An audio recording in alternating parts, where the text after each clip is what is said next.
जिस तरीके से ममता बनर्जी एसआईआर के खिलाफ आवाज उठा रही हैं वह जग जाहिर है और इसको एक बड़ा मुद्दा वह बनाना चाह रही हैं पश्चिम बंगाल विधानसभा चुनाव के मद्देनजर। और आप यहां पर तस्वीरों में पीछे देख सकते हैं कि इसी जगह पर ममता बनर्जी पिछले 2 दिनों से डेरा जमाए हुए हैं और चुनाव आयोग के पास भी उन्होंने अपनी बातें पहुंचाई हैं। और उसके बाद अब आज खुद सुप्रीम कोर्ट में पश्चिम बंगाल की मुख्यमंत्री जाएंगी, वहां अपनी बातें बताएंगी। और खुद देखिए, जब वह खुद बतौर अपनी दलीलें सर्वोच्च न्यायालय में पेश करनी जाएंगी, न केवल ये अदालती कार्रवाई है बल्कि एक बड़ा मैसेज है देने की पश्चिम बंगाल की जनता के बीच कि वह इस महत्वपूर्ण, इस संवेदनशील मुद्दे को लेकर खुद जिरह करने को तैयार हैं। हमें ये याद रखना होगा कि ममता बनर्जी छात्र नेता रही हैं, संगठन से जुड़ी रही हैं और बराबर अदालतों में उनके संघर्ष के दिनों में आना जाना होता था। और अब वापस इसी संघर्ष के रुख को अख्तियार किया है ममता बनर्जी ने।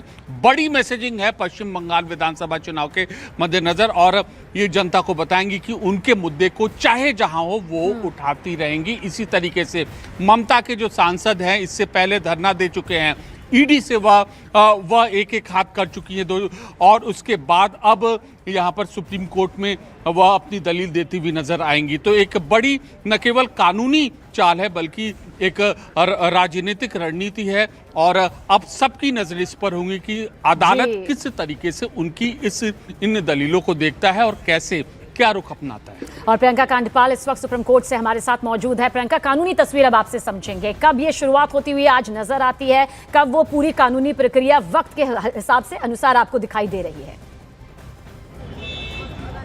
सबसे पहले तो मैं सबीना आपको सुप्रीम कोर्ट के बाहर की तस्वीरें दिखाती हूँ कि बाहर क्या तैयारियां हो रही है। ये आप देख रही हैं, इस तरफ सुप्रीम कोर्ट के गेट के पास हमारी मौजूदगी है। ये पूरी टुकड़ी आपको महिला सुरक्षा बल की सीआरपी की जो है वो उस तरफ तैनात नजर आ रही है।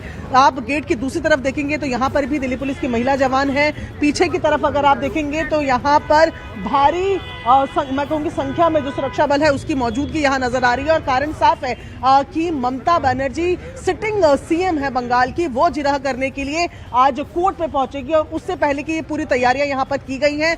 10:30 बजे का समय सबीना बताया गया है। कोर्ट नंबर 1 में ये जिरह जो है ये की जाएगी एसआईआर के खिलाफ। यहां फिर तस्वीरें देखिए कि कैसे भी सिचुएशन जो है, स्थिति जो है उसको संभालने के लिए तैयारियां पुलिस की तरफ से की जा रही है। ये रसिया, ये लाउड स्पीकर, सबको यहाँ पर तैनात किया गया है। और ये केवल एक गेट की तस्वीरें नहीं है सबीना, इसी तरीके से सुप्रीम गेट के तमाम जो गेट्स हैं वहां पर ये इंतजाम किए गए हैं। 10:30 बजे से पहले ममता बनर्जी यहां पहुंच जाएंगी और उसके बाद कोर्ट नंबर 1 में यह मामला सुना जाएगा। सबीना, तो 10:30 बजे से पहले ममता बनर्जी यहां पहुंच जाएंगी। बड़ी जानकारी हमारी सहयोगी प्रियंका के जरिए यहां पर दी गई है।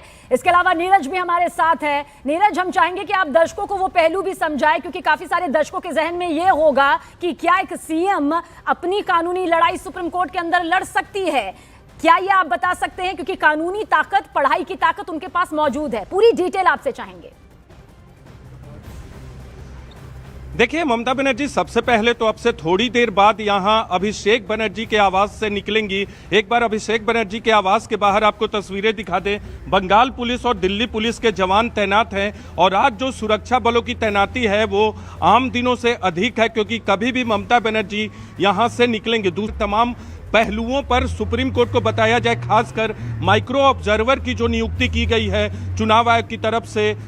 ममता बनर्जी की पार्टी लगातार उसका विरोध कर रही है। कल उनके प्रेस वार्ता में मैं भी मौजूद था और हमारे सवाल के जवाब में उन्होंने कई महत्वपूर्ण पहलुओं का जिक्र किया था कि कैसे एसआईआर के मुद्दे पर चुनाव आयोग जो है दिग्भ्रमित कर रहा है। ये आरोप ममता बनर्जी की तरफ से लगाया गया। उनका ये कहना है कि माइक्रो ऑब्जर्वर की नियुक्ति किसी भी 11 राज्यों में नहीं की गई है बंगाल को छोड़ के, क्योंकि मौजूदा में 12 राज्यों में एसआईआर की प्रक्रिया चल रही है। तो ममता बनर्जी का फोकस एसआईआर पर जो चुनाव आयोग की कमियां हैं उस पर होगा आज सुनवाई के दौरान। अब वो अपना पक्ष खुद भी रखने पहुंचेंगी क्योंकि उन्हीं की तरफ से एसआईआर के मामले में याचिका दी गई है, तो इसीलिए आज वो पहुंचने वाली हैं। तो बिल्कुल एक मैसेज भी होगा बंगाल चुनाव से पहले। और लगातार भारतीय जनता पार्टी टीएमसी पर आरोप लगा रही है कि टीएमसी इस मुद्दे पर दिग्भ्रमित कर रही है और चुनाव आयोग भी कह रहा है कि टीएमसी और टीएमसी की सरकार बंगाल में जो चुनाव आयोग चाहता है, जो निर्देश दे रहा है वो नहीं दिया गया। ममता बनर्जी तो उल्टा आरोप लगाया है